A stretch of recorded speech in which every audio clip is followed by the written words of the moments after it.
Donc, je ne suis pas l'auteur principal de cet ouvrage, je suis pas l'auteur unique, pardon, je suis un des auteurs puis coordinateur en tant que responsable des collections au Musée Basque. Donc, puisque c'est un catalogue d'expositions et c'est une exposition transfrontalière qui a été faite par nous au Musée Basque avec le Musée Basque de Bilbao. Alors, exposition qui est terminée au Musée Basque, l'ouvrage sort un peu après l'exposition, mais elle aura lieu en 25 à Bilbao, donc on peut dire que l'ouvrage sort même en avance. Et donc l'ambition, c'est de faire le point à l'échelle des 7 provinces sur la question de l'autochrome. Et donc, qu'est-ce que l'autochrome ? Voilà, je vous ai préparé une petite présentation du sujet. Donc l'autochrome, c'est le premier procédé couleur qui est connu une production industrielle et une diffusion internationale. Aujourd'hui, je ne sais pas si vous avez fait attention, mais on a beaucoup de publications qui s'amusent à recoloriser les images anciennes. Donc il y a un goût pour la couleur. Ça peut être très séduisant, mais ce ne sont pas les vraies couleurs du passé. Les seules vraies couleurs du passé, en tout cas pour cette période-là, l'entre-deux-guerres, elles n'existent qu'à travers l'autochrome. Donc c'est mis au point par les frères Lumière, qui sont aussi les inventeurs du cinématographe. C'est breveté en 1903 et c'est commercialisé en 1907. Et ça va avoir un succès fulgurant. Très, très rapidement, les élites qui photographient vont s'emparer du procédé parce qu'il y a une attente très forte sur la question de la couleur et que c'est une époque où il y a beaucoup de revues qui circulent à l'échelle internationale. Et donc on savait que les Lumières préparaient quelque chose. Il y avait eu des procédés antérieurs, mais ils étaient très complexes. Il fallait beaucoup de manipulation, donc ce n'était pas des résultats satisfaisants. Donc ça existait avant. Il y a toute une recherche au XIXe siècle sur la question de la couleur en photographie, mais ça ne va vraiment avoir une réalité dans la pratique qu'à partir de 1907. Alors pourquoi le terme de l'exposition, c'est 1935 ? Parce que c'est un moment où il va y avoir de nouveaux procédés qui sont mis au point par Kodak et Agfa, et qui sont des procédés chromogènes, qui sont beaucoup plus satisfaisants sur le rendu des couleurs et qui vont en fait l'emporter industriellement sur l'autochrome, donc qui va disparaître. Mais pendant cette période-là, qui est longue, l'autochrome est complètement hégémonique en matière de photographie couleur et ils produisent 6000 plaques par jour. Donc ce sont des millions de plaques qui ont été diffusées à l'échelle internationale. Alors comment ça se présente ? C'est un positif sur plaque, ça c'est important. C'est-à-dire qu'on ne fait pas de tirage d'autochrome. Et c'est ce qui fait qu'on a après un peu oublié le procédé et qu'il a été redécouvert il n'y a pas si longtemps. Donc comment ça se diffuse ? Comment ça se regarde ? Alors quand vous avez une vue stéréoscopique, c'est à travers une visionneuse. Vous devez peut-être connaître ce procédé qui est très ancien, qui ne date pas de l'autochrome, qui date des débuts de la photographie. Vous avez une espèce de jumelle et les deux vues qui ont été prises, elles ont été prises avec un très léger décalage. Quand vous les regardez dans cette espèce de jumelle, l'œil les superpose et le léger décalage génère un effet de relief. Donc ça, c'était très fréquent dans la photographie depuis le daguerréotype.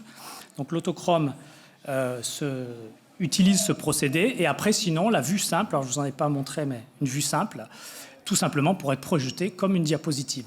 Ce qui veut dire que quand vous n'avez plus l'appareil, vous ne pouvez plus voir l'autochrome. Et quand les procédés ont évolué, qu'on a eu une pratique d'abord de noir et blanc qui s'est massifiée dans les années 50, 60, 70 avant qu'on réarrive à la couleur, l'autochrome avait été complètement oublié. On n'avait que des tirages noir et blanc.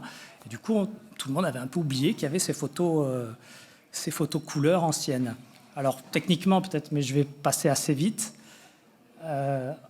Donc c'est un réseau trichrome, c'est-à-dire qu'il y a 3 colorants, rouge, vert, bleu, qui sont diffusés sur la plaque. Et derrière, vous avez une émulsion argentique. Donc quand vous exposez, les couleurs vont activer les colorants qui correspondent au sujet.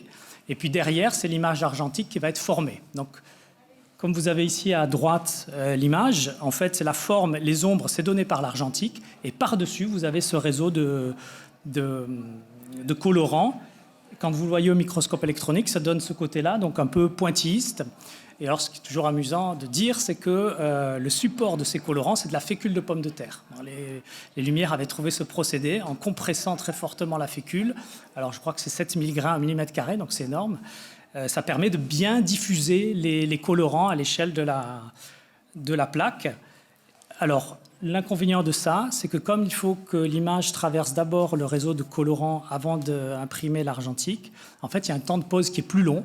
Donc les photos sont forcément pas très spontanées on est obligé d'avoir un pied, on est obligé de faire poser les gens. C'est ce qui explique que dans cette masse-là, ce qu'on peut trouver, par exemple, c'est qu'il manque quand même de la vie humaine. Il y en a, bien sûr, mais il en manque un peu parce que c'était plus compliqué à faire.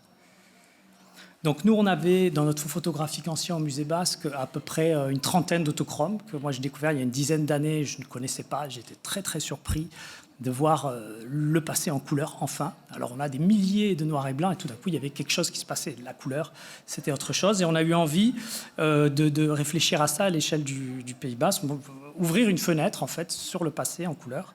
Et donc on a travaillé avec Bilbao. On a fait d'abord des recherches dans toutes les collections publiques et les collections privées qui étaient bien identifiées. On a trouvé 1000 autochromes sur des sujets basques. Et à partir de ça, on a fait une synthèse, 225 dans l'exposition, 270 dans l'ouvrage. Mais ce sont des images qui proviennent de photographes très différents, qui avaient des intentions différentes. Et donc on a fait dans cette exposition et dans le catalogue une introduction assez longue pour expliquer les démarches des photographes qui ne sont pas du tout les mêmes. C'est important de savoir pourquoi les gens à l'époque utilisaient l'autochrome et tous ces types de collections qu'on a réassemblées, quelles étaient leurs natures, puisque donc ça compose finalement un vu de pays assez spécifique. Donc il y a 3 usages de l'autochrome. Pourquoi on utilise l'autochrome à cette époque? C'est d'abord pour faire de la belle image, une image esthétique. Donc ça s'inscrit dans un courant de la photographie qui s'appelle le pictorialisme, qui cherche à faire de la photo un des beaux-arts. Et donc on va complètement imiter les procédés de la peinture, la composition, les jeux de couleurs, etc., les sujets, la nature morte, le paysage. C'est très composé. Et donc vous voyez par exemple ici, alors c'est un autochromiste bayonnais qui s'appelle Antonin Personnaz, qui est surtout connu pour être un grand collectionneur, un grand donateur des musées nationaux, ami des peintres impressionnistes. Et là, vous voyez ce que cette image-là doit à l'univers de Monet, par exemple, avec le grand Prévert, avec la touche rouge dans le foulard et le foulard de tête et le châle. Voilà, ça c'est très composé. Donc ce sont des images posées. Et forcément, quand on veut recomposer une image du territoire, là, celle-là, elle est un peu spécifique, puisque ce qui était l'intention du photographe d'abord, c'était de composer une belle image, pas forcément de montrer le territoire. Malgré tout, il s'est promené, et dans le cadre du paysage, on peut avoir de très belles images, comme cette vue de Moutricou dans les années 10, vous voyez, en couleur. Donc, on peut rentrer bien dans l'image, voir beaucoup de choses, c'est assez saisissant. Dans la recherche esthétique, des fois, c'est très beau, mais la dimension documentaire est secondaire. Vous voyez par exemple un autre autochromiste de Guecho, Thomas de Assiona, alors, qui a fait autre chose que de l'autochrome. Personnaz n'a fait que de l'autochrome à Bayonne, mais Assiona a fait d'autres sujets. C'est une image remarquable, mais effectivement, c'est la plage d'Algorta à Guecho. Je ne sais pas si vous l'aviez reconnue, c'est pas évident. Et voilà, donc on l'a mise parce qu'elle est très belle. Ça dit des choses sur la pratique de la photographie à cette époque, mais évidemment, ça ne montre pas forcément bien le territoire, comme ce type de recherche, la nature morte pure. Donc, à gauche, à Siona, à droite, c'est un fond qui était à la Kuchateca. Kuchateca, vous savez, un fond photographique très important. Donc, dans le cadre de nos recherches, on nous a dit attention, il y a 70 autochromes à la Kuchateca. On était tous très contents. On s'est dit bon, certainement une mine qu'on va explorer. Et en fait, c'était 70 natures mortes de cette nature, avec des vases chinois dans des intérieurs. Bon, c'était intéressant là aussi pour l'histoire de la pratique, mais ça ne disait pas grand-chose sur le territoire. Donc après cette démarche esthétique, il y en a une seconde, c'est la pratique mémorielle, c'est-à-dire on va faire du souvenir en couleur. Un souvenir qui, du coup, parce qu'il est en couleur, va être plus fort, plus présent. Alors évidemment, on utilise toujours les spécificités de l'autochrome, c'est-à-dire que c'est toujours des habits remarquables, c'est associé à des fleurs. Voilà, on ne va pas le faire dans un environnement neutre. Le contexte est évidemment très travaillé. Et alors là, c'est une photographe de Bilbao que vous connaissez peut-être, Lalia Baitoa, qui est une photographe qui a une démarche ethnographique très très forte. Et il y a des milliers et des milliers de plaques noires et blancs qui documentent la Biscaye de manière remarquable. Mais elle s'est aussi intéressée à l'autochrome, mais l'autochrome uniquement dans un usage privé. Donc c'était une bourgeoise, une héritière d'une famille industrielle de Bilbao. Elle s'en est servie uniquement pour photographier sa famille, sa maison et ses intérieurs. Donc évidemment, Baïtoa, on aurait pu espérer qu'il y ait de la vie, qu'il y ait de l'ethnographie dans son fond, mais non. Alors ça s'explique notamment par ce que je vous ai dit, c'est-à-dire que c'était beaucoup plus lourd à utiliser, il fallait un pied, etc. Dans le souvenir, il y a un photographe très célèbre. La mémoire et la photographie de soi, c'est Jacques-Henri Lartigue.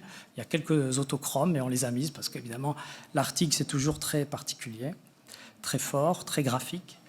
Un photographe bayonnais qui est un portraitiste, Pierre Gély, là aussi, il s'intéresse à l'autochrome comme d'autres photographes. Il ne va pas le proposer comme produit nouveau. C'est-à-dire que les gens qui viennent se faire portraiturer chez Gély, il ne leur propose pas des portraits en couleur, puisque donc on ne peut pas le tirer. Donc si on ne peut pas le tirer sur papier, on ne peut pas le mettre sous cadre, on ne peut pas le mettre sur la commode, ça n'a pas d'intérêt véritable. Donc en fait, il va faire un usage de l'autochrome uniquement à des fins privées également, comme à Baïtoa, sauf que lui, il sort de sa maison et on voit beaucoup sa famille dans des excursions. Donc vous le voyez, le Pas de Roland, Chiberta, Biarritz. Enfin, troisième démarche, et c'est celle qui nous intéressait le plus dans le cadre d'une reconstitution du paysage d'il y a 100 ans, c'est la démarche documentaire. Alors, soit celle des photographes reporters, dont les grands journaux qui étaient faits rue d'Images, auxquels ils ont commandé des reportages, notamment Léon Guimpel pour l'illustration. Donc, c'est surtout des vues de villas et de jardins de la côte basque. Donc, c'est vraiment la villégiature et la modernité. Un autre grand autochromiste qui est un orientaliste, Gervais Courtelmont, et auquel le National Geographic confie un reportage aussi dans les années 20. On est en 24, voilà la plage de Saint-Jean-de-Luz. Alors, petit élément de contexte, ne pas croire qu'en 20, la plage était déserte, c'est juste qu'on est hors saison. Dans les années 20, si vous prenez la même photo en été, c'est aussi noir de tente et c'est rempli de baigneurs déjà. Hein, voilà. Mais le fond le plus important dans cette démarche documentaire, c'est le fond des archives de la planète. Alors j'en dis un mot avant de passer après un bref, je ne sais pas si le temps passe vite. Ouais. C'est un banquier, Albert Kahn, qui se rend compte dans les années 10 que le monde est en train de changer, que la modernité engloutit la tradition, etc. Donc c'est ce sentiment-là qui va générer la création des musées. Mais lui, plutôt que de faire un musée, il se dit, je vais archiver à travers l'image ce monde en train de disparaître. Donc il utilise les procédés les plus modernes, le cinématographe et l'autochrome. Donc cette collection qui est maintenant conservée à Paris par le département des Hauts-de-Seine, c'est la plus grosse collection mondiale d'autochrome, 77 000 images. Et pour le Pays Basque, alors essentiellement malheureusement Iparralde, mais il y en a aussi pour Égualdé, on y a trouvé plus de 500 images. Alors évidemment là c'est une démarche de géographie humaine, donc forcément la dimension des gens, des paysans, des hommes et des femmes dans leur activité est très importante. Et donc ça permet d'avoir des images qui sont extrêmement fortes. Là vous avez une famille de sandaliers dans la ville haute de Mauléon, un bouvier avec son attelage au nord de Bayonne, une sortie d'école rue Pocalette à Cibourg, il y a 100 ans exactement. Voilà.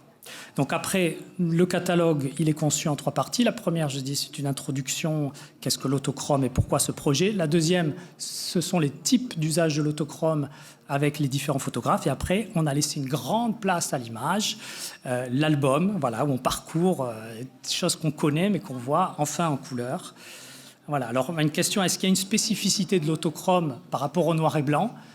C'est difficile à dire, c'est à peu près les mêmes images, mais il y a quand même des sujets qui n'existent pas en noir et blanc et qui existent en couleur. Par exemple, ici, si vous voyez comment on photographie les maisons, ce n'est pas seulement l'architecture et la typologie de l'habitat, mais le contexte, parce que ça permet de montrer, il y a un potager devant, il y a les cultures vivrières. Si vous photographiez les cultures vivrières en noir et blanc, ça ne rend rien. Par contre, avec la couleur, ça devient un vrai sujet. Et du coup, c'est intéressant parce que dans notre fond noir et blanc, on ne voit pas du tout les cultures vivrières parce que ça n'a pas intéressé les photographes de l'époque. C'est resté dans une espèce d'angle mort. Par contre, dans l'autochrome, ça apparaît et ça apparaît souvent de manière très très forte. On voit à quel point eh bien, la culture locale, enfin la nourriture qui venait juste du périmètre, ça a du sens et ça se voit. Voilà. Donc je passe rapidement après le reste pour dire que cet album est conçu en 2 parties. Donc la partie d'abord, le monde traditionnel, et à la fin, on embraye sur la modernité. Alors la modernité, pas forcément les usines, les voitures, ça il y a très peu dans les vues d'autochromistes.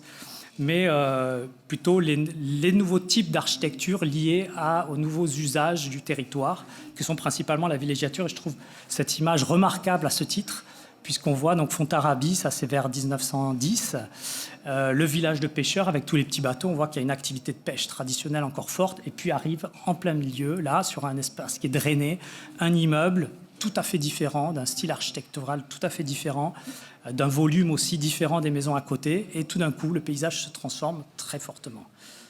Après, ce sont des vues qu'on connaît bien, mais qu'on a plaisir à voir en couleur, comme la grande plage, et quelques rares vues exceptionnelles vraiment d'industrie, comme cette vue alors là, on est au sud du Nervión à Bilbao. Vous avez la vue vers l'embouchure avec on voit les hauts fourneaux, c'est toute la sidérurgie de Biscaye qui apparaît là derrière, avec au premier plan des hangars en béton. Enfin, on voit là la modernité industrielle, mais c'est une image très très rare. Il y en a très peu de ce type. Voilà. Et pour conclure, je dirais que l'autochrome, la spécificité, on peut dire que c'est une sorte de trésor mémoriel, puisque donc c'est quelque chose qui avait été un peu oublié et qui est retrouvé, et que c'est quelque chose qui a une valeur historique forte, documentaire, mais aussi à travers la couleur, l'effet de proximité rendu par la couleur, il y a une dimension un peu émotionnelle, affective très forte. Voilà, ce sont des images qui touchent autant l'esprit que le cœur. Voilà. Michaïnes, juste une question. Donc, vous pouvez regarder, acheter le livre avant d'aller voir l'expo l'année prochaine. Où à Alors, Bilbao en 25 à Bilbao, puisqu'ils sont en travaux, Musée basque de Bilbao. Musée basque, super. Et ils devraient inaugurer leur espace d'exposition temporaire avec cette exposition. On est à l'été 25. Voilà. Ouais, ça donne envie. Merci. Voilà. Bikain, Mileshker Handivat. Merci beaucoup.